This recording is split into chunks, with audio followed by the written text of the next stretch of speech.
Hace unas semanas, Japón tomó una decisión drástica al incluir a más de 100 empresas tecnológicas chinas en una nueva lista de control de exportaciones. Tokio esperaba las críticas habituales de Pekín, el apoyo de Washington y, posteriormente, la normalidad. En cambio, ocurrió algo mucho más extraño. Poco después del anuncio de la lista negra, los envíos de tierras raras procedentes de China simplemente dejaron de llegar, sin previo aviso ni explicación. Un día, los pedidos se movían con normalidad. Al siguiente, la cadena de suministros se paralizó. En centros de fabricación como Nagoya, los fabricantes de automóviles se apresuraron a conseguir imanes. Las empresas de semiconductores revisaron sus inventarios solo para darse cuenta de que tenían mucho menos material del esperado. En cuestión de días, quedó claro que las sanciones de Japón habían provocado una restricción de suministro inesperada. Un bloqueo silencioso creado por la superposición de restricciones de ambos países. Pero esta presión no surgió de la nada. Durante la mayor parte del año, Pekín había estado reforzando su control sobre los minerales que impulsan motores eléctricos, satélites, robots industriales y sistemas de guía de misiles. Luego, en octubre, China añadió otra capa de controles a las exportaciones. Nuevos formularios, nuevas licencias, nuevas inspecciones. De repente, las aprobaciones que antes tardaban un mes se alargaban hasta el siguiente trimestre. Las cifras lo decían todo. Para septiembre, las exportaciones chinas de tierras raras habían caído más de un 30% con respecto a los envíos de agosto de Magnet. Los productos terminados que necesitaban los fabricantes de automóviles y las empresas de defensa se desplomaron poco después de una breve recuperación estival. Dado que China gestiona la inmensa mayoría del procesamiento mundial de tierras raras, cualquier desaceleración allí se convierte en una crisis en otro lugar. La lista negra de Japón colisionó directamente con el nuevo régimen de exportación de China, creando un círculo vicioso que se reforzaba con cada semana que pasaba. En las fábricas, las grietas aparecieron rápidamente. La ágil línea de producción de Suzuki en Shizuoka tuvo que parar 2 veces entre mayo y junio. Los proveedores señalaron discretamente la escasez causada por los largos retrasos en las aprobaciones en China. Solo cuando se reanudaron los envíos, la línea de montaje se reanudó. Pero los gerentes sabían que el problema no estaba resuelto. Solo se pospuso. Y todo esto se desarrollaba durante una transición política. Tras la dimisión del primer ministro Ishiba, el parlamento designó a Sai Takauchi como la primera mujer primera ministra de Japón. A los pocos días de asumir el cargo, su administración anunció un plan de reactivación industrial centrado en tecnología de defensa, inteligencia artificial, industria aeroespacial y chips de última generación. Pero incluso mientras Tokio cambiaba su estrategia, el ministro de Finanzas, Kasunobu, lanzó una advertencia. Las normas de exportación cada vez más estrictas de China representaban un peligro real para la estabilidad económica de Japón, y el G7 necesitaba una respuesta unificada. A finales de octubre, Japón y Estados Unidos firmaron un nuevo marco para cooperar en energía nuclear y cadenas de suministro de tierras raras. Un paso simbólico. Pero los símbolos no pueden reemplazar a los materiales físicos. China aún domina todo lo importante: minería, separación química, refinación, producción de aleaciones y fabricación de imanes. Las casas comerciales intentaron adaptarse. Sojitz comenzó a abastecerse de tierras raras pesadas de la planta Linas de Australia en Malasia, promocionándola como una opción libre de China para aplicaciones sensibles. Pero ni siquiera Sojitz pudo evitar por completo a los socios chinos. Ciertos imanes de alto rendimiento y aleaciones resistentes al calor aún existen casi exclusivamente en China. Esa es la incómoda realidad para todo el mundo. El cuello de botella de las tierras raras no está en las minas. Está en la química, en las complejas etapas de refinamiento que China ha dedicado décadas a perfeccionar y subvencionar. Cuando Pekín volvió a ralentizar las aprobaciones en octubre, los envíos cayeron al instante y los proveedores japoneses se apresuraron a conseguir todo el material posible. Todos los sectores, vehículos eléctricos, robótica, aeroespacial y hardware de defensa, dependen de unos pocos elementos que fluyen a través del mismo sistema de licencias chino. Al mismo tiempo, Japón endureció sus propios controles de exportación sobre herramientas de fabricación de alta gama, muchas de las cuales se utilizan en las plantas de chips chinas. Pekín interpretó la medida como una nueva escalada, que añadió presión a ambas industrias. Los fabricantes de equipos japoneses, ya con restricciones en cuanto a lo que podían vender a las fábricas chinas, ahora se enfrentan a retrasos más prolongados y trámites más complejos que podrían afectar a todo, desde los programas de mantenimiento hasta los ingresos del próximo año. Hace apenas unos días, el mayor proveedor de equipos de chips de Japón, Tokyo Electron, admitió que las nuevas normas de exportación ya estaban perjudicando sus beneficios, incluso cuando la demanda de IA mantenía sólida la cartera de pedidos de la empresa.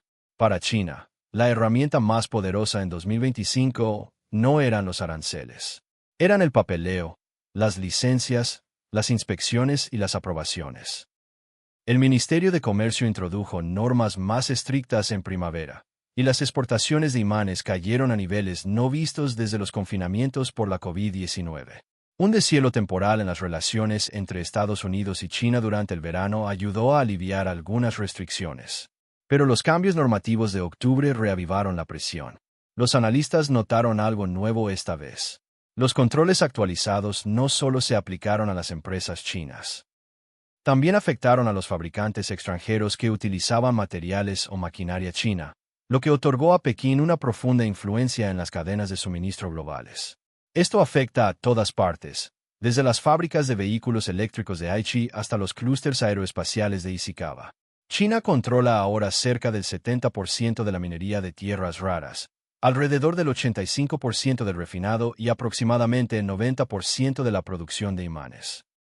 Desde la materia prima hasta los componentes de motor terminados, China es la fuerza dominante. Para Toyota y Denso, las consecuencias son inevitables. Sin elementos como el terbio y el disprosio, los imanes de alto rendimiento no pueden soportar el calor extremo. Sin esos imanes, no hay motores de vehículos eléctricos eficientes. Y sin las licencias de exportación de Pekín, ninguno de esos materiales sale de China. En los círculos políticos de Tokio, una conclusión se vuelve imposible de ignorar. Japón siente la presión que se cierne sobre él, y los responsables políticos se apresuran a encontrar una salida antes de que otra crisis de suministro descarrile la industria.